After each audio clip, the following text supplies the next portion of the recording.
Hai, apa kabarnya hari ini? Hari ini kita akan belajar tema 1, pertumbuhan dan perkembangan makhluk hidup, subtema 3, pertumbuhan hewan. Dengan muatan pelajaran Bahasa Indonesia, PPKN, Matematika, dan SBDP. Materi pembelajaran Bahasa Indonesia. Pertumbuhan ayam. Pernahkah kamu melihat ayam bertelur? Telur ayam menetas, kemudian keluarlah anak ayam. Anak ayam tumbuh menjadi ayam dewasa. Ayam betina menghasilkan telur kembali dan seterusnya. Ayam dan hewan lain juga mengalami pertumbuhan dan perkembangan. Ayam merupakan salah satu makhluk hidup. Tubuh ayam berbulu dan memiliki 2 kaki. Ayam memiliki paruh dan bernapas dengan paru-paru. Ayam berkembang biak dengan cara bertelur. Ayam memiliki perubahan bentuk mulai dari telur sampai menjadi ayam dewasa. Setiap hari, ayam diberi makan dan minum, sehingga ukuran tubuh ayam bertambah besar. Dengan demikian, ayam mengalami pertumbuhan. Pertumbuhan kucing. Kucing merupakan hewan yang berkembang biak dengan cara melahirkan. Kulit kucing ditumbuhi rambut. Kucing bernapas dengan paru-paru. Setiap hewan memiliki ciri-ciri. Dapatkah kamu menyebutkan ciri-ciri kucing? Kucing mempunyai kepala, leher, badan, kaki, dan ekor. Di kepala ada mata, telinga, hidung, mulut, dan kumis. Tubuh kucing penuh dengan rambut halus. Rambut berguna melindungi tubuh agar hangat. Warnanya ada yang hitam, putih, atau coklat. Kucing punya 4 kaki. Kaki digunakan untuk berjalan, berlari, dan melompat. Kucing juga mempunyai ekor. Ekor berada paling belakang. Ekor berguna untuk menjaga keseimbangan. Kucing mempunyai kuku yang tajam. Kuku digunakan untuk mencakar.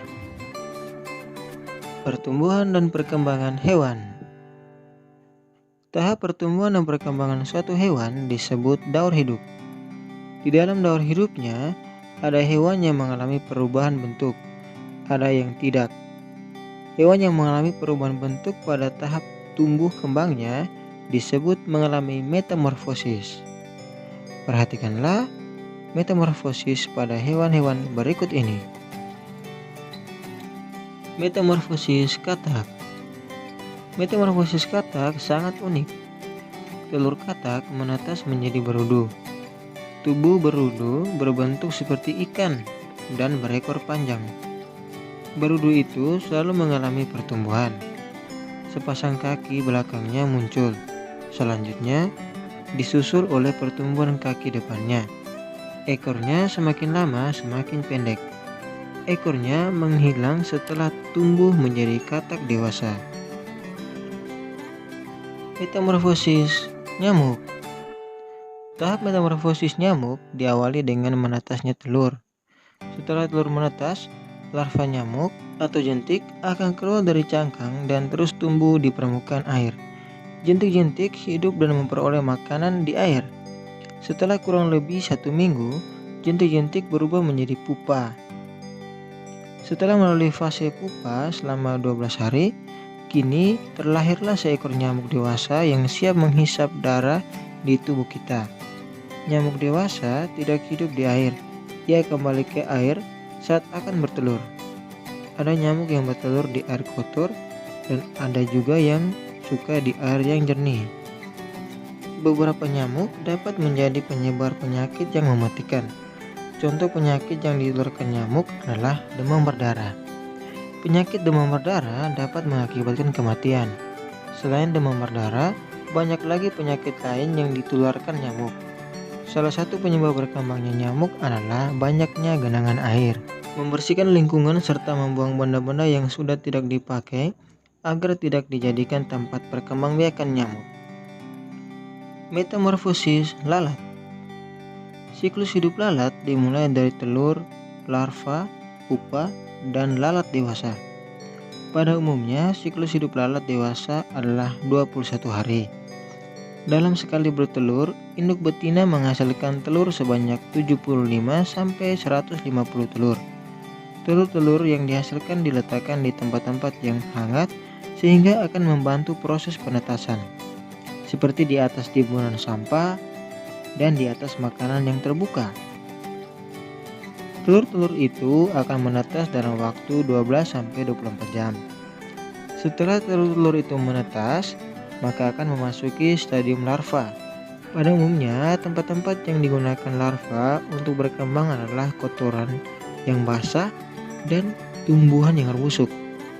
Selain itu, larva akan mencari tempat-tempat yang lebih dingin dan kering.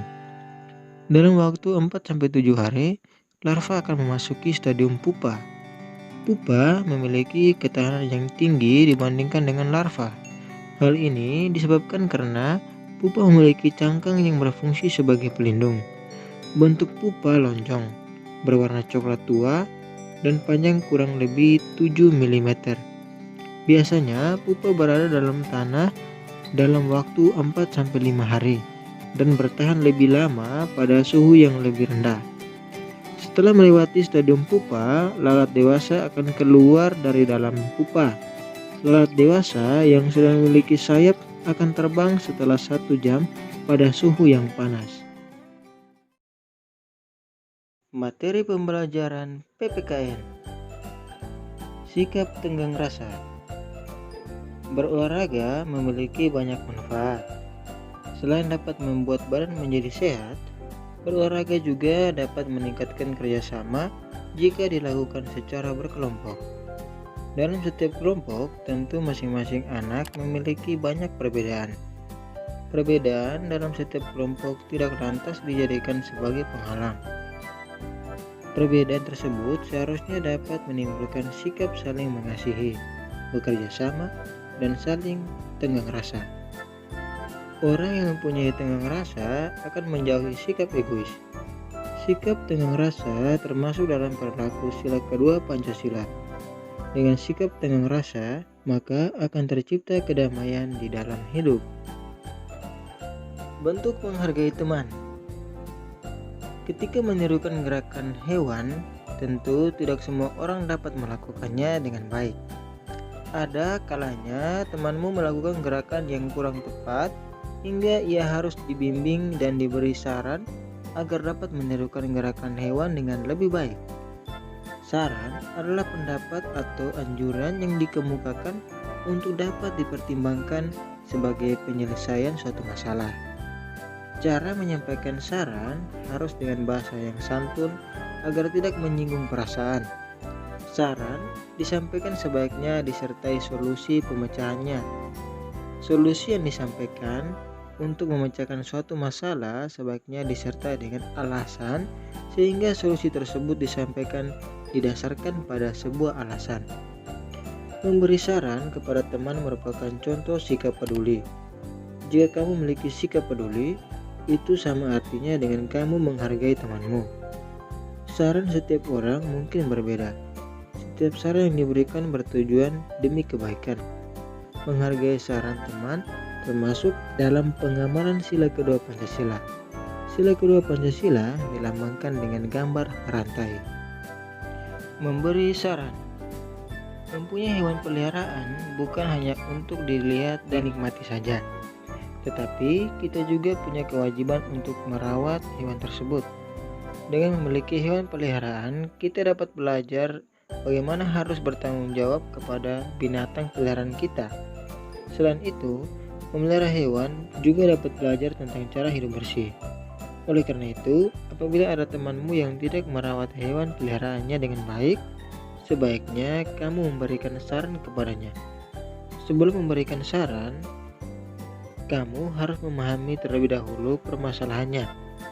Saran merupakan pendapat atau usul, anjuran yang ingin disampaikan untuk dipertimbangkan.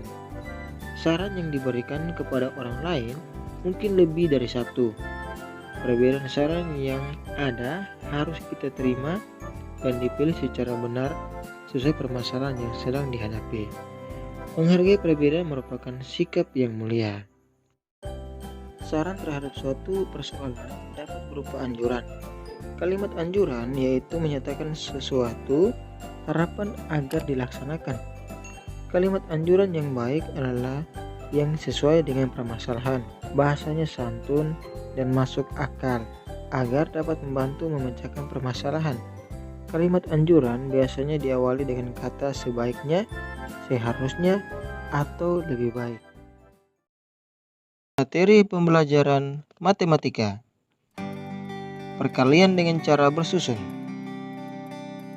Salah satu hewan yang dimanfaatkan oleh manusia adalah bebek. Bebek dimanfaatkan manusia untuk diambil daging dan telurnya. Seekor bebek dapat menghasilkan 155 butir telur setiap tahunnya. Jika dalam kandang ada 3 ekor bebek, maka berapa jumlah telur yang dihasilkan pada 1 tahun?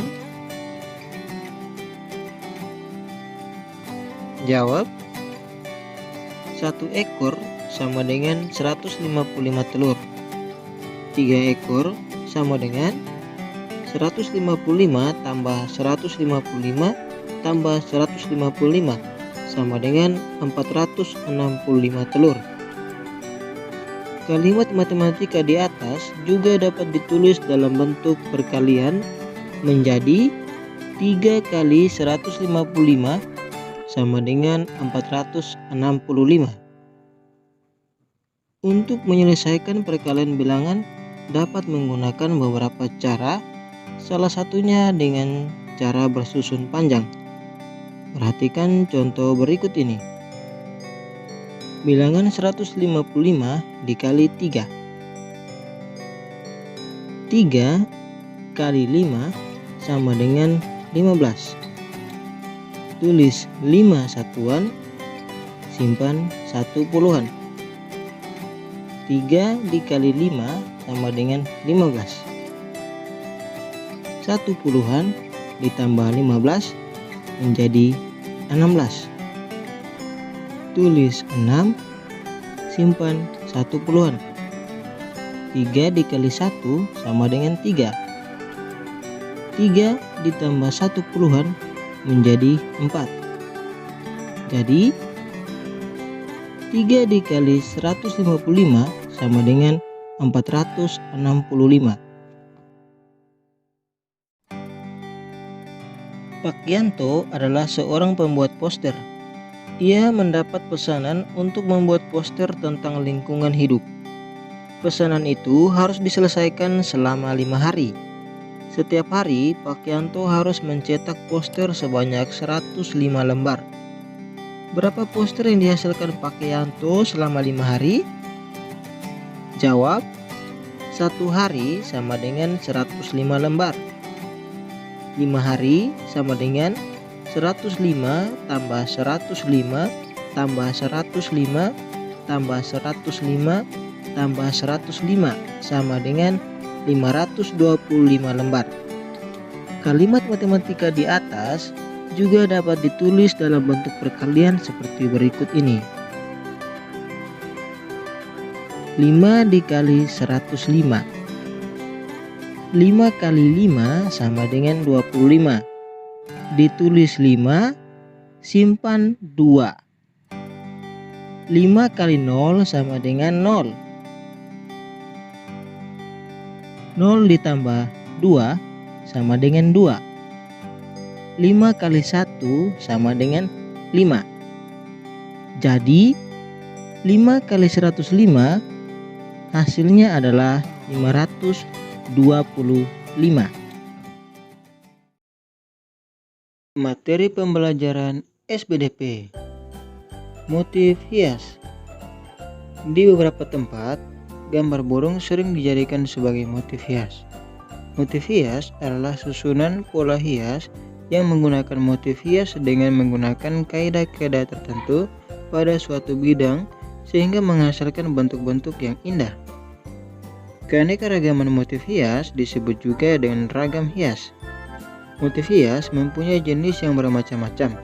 Contohnya saja motif hias hewan, tumbuhan, manusia, maupun abstrak. Bentuk-bentuk hiasan yang menjadi ornamen tersebut Fungsi utamanya adalah untuk memperindah benda produk atau barang yang dihias. Motif binatang dengan berbagai jenis dan ragamnya sangat banyak terdapat pada ornamen Nusantara. Mulai binatang yang hidup di air, darat, dan udara. Ornamen motif binatang banyak diterapkan untuk menghias benda-benda, peralatan yang terbuat dari kayu, perunggu, emas, perak, tenun, sulaman, dan batik. Gambar dekoratif. Gambar dekoratif adalah gambar yang dibuat sedemikian rupa sehingga terlihat indah dan menarik. Keindahan gambar dekoratif terletak pada komposisi warna, garis, dan bentuk motifnya. Perbedaan komposisi warna, garis, dan bentuk, dan motif yang beragam tentu akan membuat gambar dekoratif terlihat menarik. Berikut ini merupakan contoh gambar dekoratif. Bahan dan alat yang diperlukan untuk membuat gambar dekoratif antara lain kertas gambar, pewarna, dan pensil. Untuk membuat gambar dekoratif, perhatikan langkah-langkah berikut ini. Yang pertama, cari gambar hewan yang akan dibuat gambar dekoratifnya di majalah atau koran. Kemudian tempelkan pada kertas gambar. Yang kedua, jiplaklah gambar yang telah kamu tempel tersebut, kemudian guntinglah. Yang ketiga, gunakan jiplakan gambar hewan tersebut untuk membuat gambar baru sesuai dengan keinginanmu. Berikan hiasan-hiasan lain yang sesuai agar gambar yang kamu buat terlihat lebih menarik. Yang keempat, warnai gambar tersebut sesuai dengan imajinasimu. Ya, demikianlah materi pelajaran kita hari ini. Semoga materi yang disajikan dapat bermanfaat untuk kita semua. Jika kalian mempelajari hal baru hari ini, jangan lupa subscribe dan aktifkan tombol notifikasinya. Sampai jumpa.